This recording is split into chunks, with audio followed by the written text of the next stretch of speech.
Greetings from SteenSmokeHouse. It's the week of June 12th, which makes it the week before Father's Day. To honor all of us dads, I bought 3 very special steaks from Costco. They're actually USDA Prime New York strip steaks. They're about 2 inches thick. And in order to get them ready for our Cook Friday, I'm going to use a procedure called dry brining. Dry brining is a method by which you take the steaks, have them surrounded by air, refrigerated air in your refrigerator, over a drying rack, and liberally coat them with kosher salt and let them sit for probably about 3 days. Dry brining as opposed to wet brining. In wet brining, you actually immerse your food in liquid for a period of time, hours or whatever it is, and that takes the, it kind of tenderizes it and seasons it. In this manner, it's going to naturally take the water, part of the moisture out of the meat that you don't want, and tenderize it naturally. So, if you'll hang with me, we'll get busy.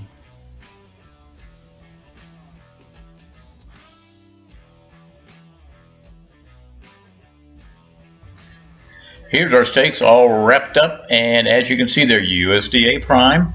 I'll be getting ready to season these and get them ready for my son Brandon and myself for Friday night steak dinner.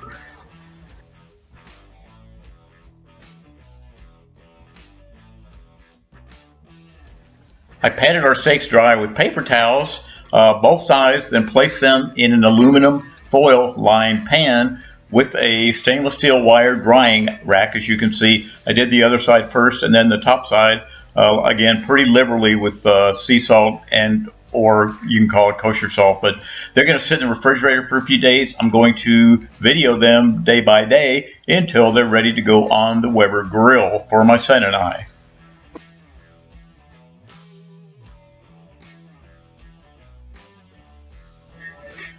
Our steaks have been dry brining for 2 full days. You can already see they've really acquired a much darker red color to them. They've shrunk a little bit, and that's because of the water evacuating from our steak, but they're beautiful. I can't wait to put these on the grill Friday. So anyway, I'm going to let them sit for one more night, and then we'll go on to the 3rd and final day of dry brine.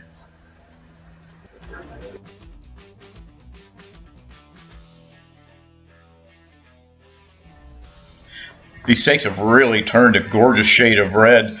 I can't wait to see how they turned out. I've tried USDA Prime, dry aged, Wagyu, you name it, from Lobel's and Snake River Farms, and of course Omaha. But I think at the top of the food chain right now has to be Lobel's. Anything that you get from them is just first rate. It's never frozen. These have never been frozen either, and I'm really excited about preparing them and seeing how they turn out. So on to the next step.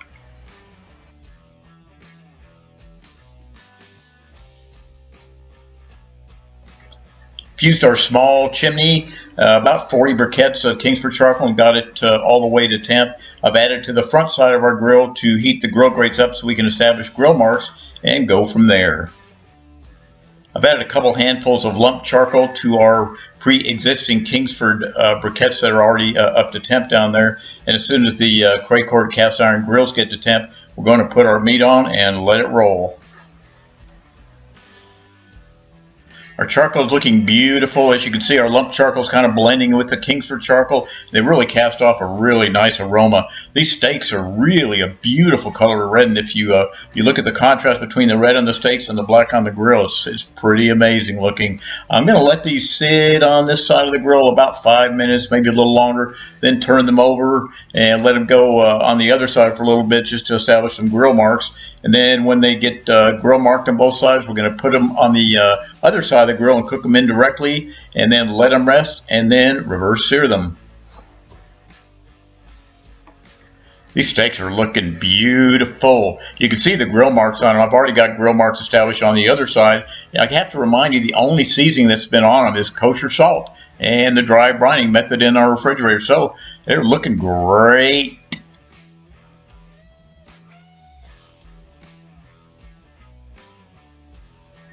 These are cooking nicely. As you can see, the color is perfect. The grill marks are there.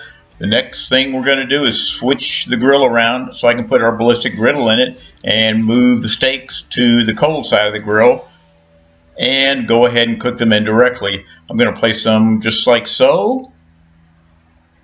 Add a couple lumps of mesquite to it, which I was going to do earlier, but I waited until the coals were well established before I did it. That'll add a little bit of smoke character to it that we didn't have. And then the ballistic griddle will go on top. Once it gets up to temp, we're going to do a reverse sear. Before I reverse sear, though, I'm going to pull the steaks, let them rest and come to their desired temp. And when we reverse sear, we're not going to cook them exactly. We're just going to put a nice fine layer of goodness on the outside of both sides, and then our steak will be finished. Okay, next step, we're going to pull the steaks off the grill and let them rest with any fine cut of meat. I even do it with big briskets. Sometimes briskets rest a very long time, but I'm going to pull these off, let them rest. The heat will distribute, the juices distribute, and so on. And then we'll be ready to go on the next step, and that's to put a nice sear on them. And this, folks, is an amazing steak recipe.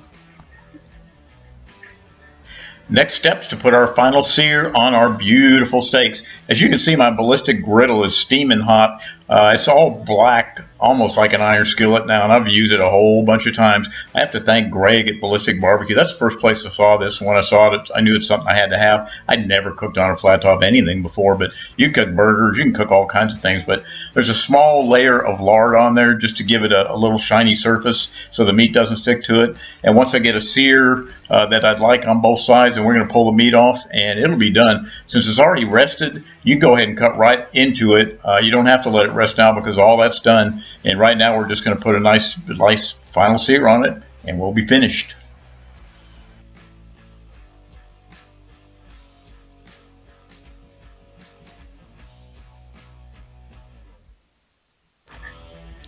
Now we're going to cut into it. It's very tender. Prime beef is a little more pink on the inside no matter how long you cook it. Some people think, oh, it's not done, but it really is.